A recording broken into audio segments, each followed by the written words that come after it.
Bonsoir, bonjour les frères, ça dépend quand est-ce que tu regardes la vidéo. Aujourd'hui, une nouvelle vidéo. Et là, je vais faire une sorte de review de Wall Lotta Red, du fameux Playboi Carti qui a tant divisé le jour de sa sortie. Dites-moi dans les commentaires si vous avez directement apprécié l'album dès sa sortie ou si au contraire, au fil du temps, vous avez commencé à bien aimer le projet.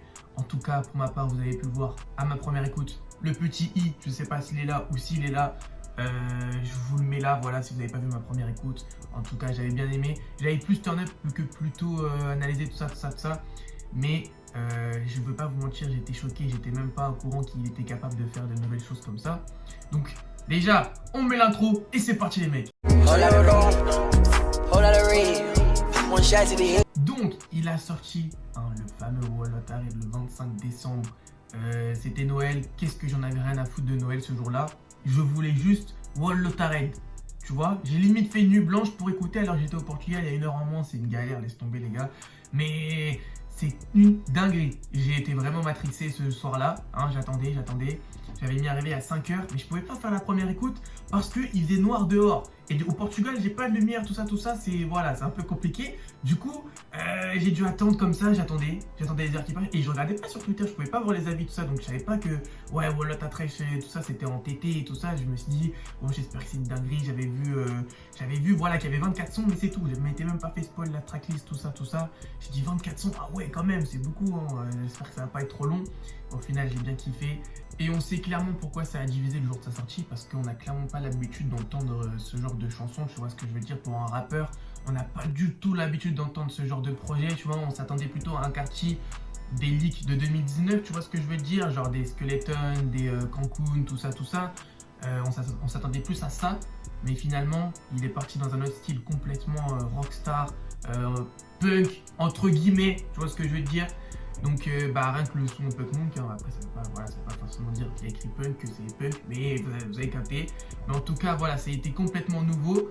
Donc forcément ça a divisé, c'est parce que les gens ont l'habitude d'entendre. Donc forcément quand c'est pas la même chose, ça critique. C'est logique. Vas-y, je prends l'exemple de Lil Baby, tu vois ce que je veux dire. Vous savez que je suis un très grand fan de Lil Baby, je l'ai mis dans mon top 2 de album de l'année dernière. Mais vous pouvez le savoir, il se renouvelle pas trop. On va pas se mentir les gars. Et c'est pour ça que ça marche. Il se renouvelle pas trop, ça marche. Du coup, il continue.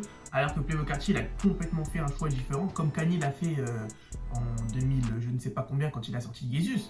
Tout le monde s'est dit, mais c'est quoi ce bordel? C'est quoi ce genre de son là? Et voilà, ça avait divisé aussi. Après, c'est vrai que Jesus, quand même, c'est bien particulier. Moi, j'aime bien, tu vois ce que je veux dire, mais c'est pas mon album préféré de Kanye. Mais c'est vrai qu'aujourd'hui, il y a des gens qui ont tourné leur veste, normal.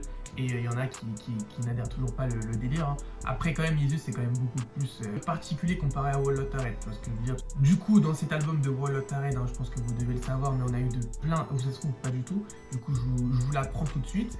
On a eu plein de nouveaux beatmakers, tu vois ce que je veux dire. On s'attendait à ce que ça soit quand même particulièrement Pierre Bourne. Pierre Bourne, il doit être dans quoi, 4-5 sons dans Sky, non, justement. Il est dans Over, je crois. I Love I You. Dans New Neon, si je dis pas de bêtises, et Place. Je crois que c'est tout. Et ensuite, on a eu plein de nouveaux beatmakers, comme on peut le constater avec Wake Up Filthy sur Instagram. Donc juste Filthy, vous savez quand le fameux Wake Up Filthy maintenant qui commence à devenir mythique. Même Yeet, le fameux rappeur là qui commence à monter petit à petit. Il y a un de ses sons sur son dernier album où j'ai entendu Wake Up Filthy. Non, j'ai réussi sur le projet. Si vous avez jamais vu sa tête, vous pouvez constater à quoi il ressemble. C'est vrai que je l'ai appris il n'y a pas très longtemps sur Instagram. Il y a aussi le fameux Utatown Tobias. Voilà, lui aussi il est produit, il a produit dans Wall Lotta Red, y compris Projet X de Ken Carson, que je vous invite fort à l'écouter, qui est rock'n'roll, je le fais tous les jours, c'est une dinguerie. Et le fameux Richie Souf qui a produit quelques sons, je crois, Jeopardy House et Feel Like Dying. Voilà, exactement. Donc il y en a encore plein. Après, je ne vais pas faire non plus tous les beatmakers, on va pas se mentir. Mais il y en a encore plein. Mais celui qui se dégrade quand même le plus, c'est Wake Up Filthy, que je trouve déjà qu'il y a une influence sur les nouveaux beatmakers, y compris sur le dernier album de Trip at Night, Space Time. On dirait l'instru de King Vamp. Écoutez les deux, on dirait fort l'instru de King Vamp. En tout cas, on peut déjà constater qu'il y a quand même quelques influences Wallotared sur le rap d'aujourd'hui, hein, tu vois ce que je veux dire, niveau beatmaking et tout ça. Donc ça fait plaisir, tu vois ce que je veux dire. Donc là, on va passer au bout de 11 mois, bientôt 12, du coup 1 an. Quel est mon son préféré? Les gars, je peux vous le dire, c'est impossible de le dire. C'est impossible de le dire, même si ça se joue entre Stop Break. Je crois qu'il ne faut pas qu'on le dise. La track 3, ils disent comme ça les ricains, du coup je dis comme les ricains, oui, je suis sûr. La track 3 ou Sky, hein, je ne vais pas vous mentir, ou non, King Vamp. King Vamp, c'est mon son. C'est vraiment, King Vamp, c'est une sensation incroyable. Quand j'ai vu son concert à LA, quand il a fait King Vamp, j'avais envie d'y être. Dites-moi votre son préféré, mais je sais que ça va être divisé dans les commentaires parce que voilà, c'est un album où chacun a un son préféré différent. Tu vois ce que je veux dire? Et ça, moi, je trouve ça c'est incroyable. Moi, je vous dis, ça, c'est complètement incroyable. Mais tellement l'album a fait diviser, a fait tout ça, au bout de presque maintenant 10-11 mois, il commence à y avoir énormément de retournements de veste et ça fait plaisir. Comme je vous l'avais dit, en début d'année, laissez le temps aux gens tranquilles, tout ça. Ils vont comprendre un petit peu plus tard ce qui s'est passé. Wallotared est remonté dans les charts. Donc voilà, là je suis sur un compte Carty Charts. Il est remonté sur les charts là cette semaine. On est 9, ouais, voilà. 65e, sachant qu'il n'y a même pas 3 mois, il n'était même pas dans le top 200, tu vois ce que je veux dire. Donc la semaine dernière, il était dans le Up 17, donc il était dans le... Ouais, bon, dans le... Voilà, vous avez compris, dans les 70... Non, voilà. Il était dans les 80e la semaine dernière, tu vois ce que je veux dire. Donc là, il remonte petit à petit. Moi, je dis la semaine prochaine, ça peut remonter encore un petit peu. Et pourquoi pas être dans le top 50, tu vois ce que je veux te dire. 1 an après sa sortie. Donc c'est quand même pas mal pour un album trash. Et donc là, on arrive au fameux... voilà. Wallotared is being considered as a possible contender for Album of the Year at the 2022 Grammys. Vous validez mon accent ou pas? Ouais, je sais, j'ai un bon accent, enfin... En tout cas, voilà, on peut le constater. Peut-être, après ça se trouve, on ne sait pas encore, mais il serait quand même supposé pour être nommé dans la catégorie rap, je suppose, pour album de l'année. Et ça, si ça arrive, les mecs, juste une nomination. Imaginez, hein, tous les gens à la sortie, trash, et là, Grammys. Les Grammys, hein.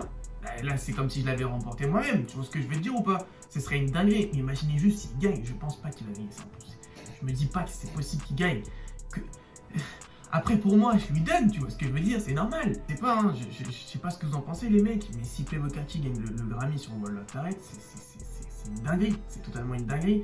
Et que les gens, du coup, iront réécouter et vont peut-être se dire, ah, finalement, c'était pas si dégueulasse que ça. Tu vois ce que je veux dire? Je sais pas ce que vous en pensez de Playboi Carti au Grammys, mais moi, voilà quoi. En tout cas, voilà, c'était ma sorte de review de ce fameux Playboi Carti, hein, que Wallotared a fait diviser. Hein. De toute façon, c'est Playboi Carti, hein, c'est pas de la musique, c'est pas de la musique qu'on a l'habitude d'entendre. Tu vois ce que je veux dire? C'est complètement, c'est un style différent. C'est Carti, c'est lui-même, il a son propre style musical. Tu vois ce que je veux dire? Donc, ce genre de projet, ça va s'amplifier à l'avenir. Ça va être meilleur au fil des années encore et encore. Donc même quand j'aurai 40 ans, je vais écouter Wake Up Filthy avec mes gosses derrière là, ils vont pas aimer, je vais m'en foutre complètement, mais voilà, tu connais. Si vous êtes restés jusqu'à la fin de la vidéo les mecs, je ferai encore une fois comme l'année dernière mon top album de l'année. Hein. Bon, je pense que vous savez c'est qui le numéro 1, mais on sait jamais hein, qui c'est. Peut-être que c'est quelqu'un d'autre, on sait pas. Hein. Ouais les mecs. Bref, en tout cas, voilà les mecs, portez-vous bien, faites attention à vous et portez-vous bien.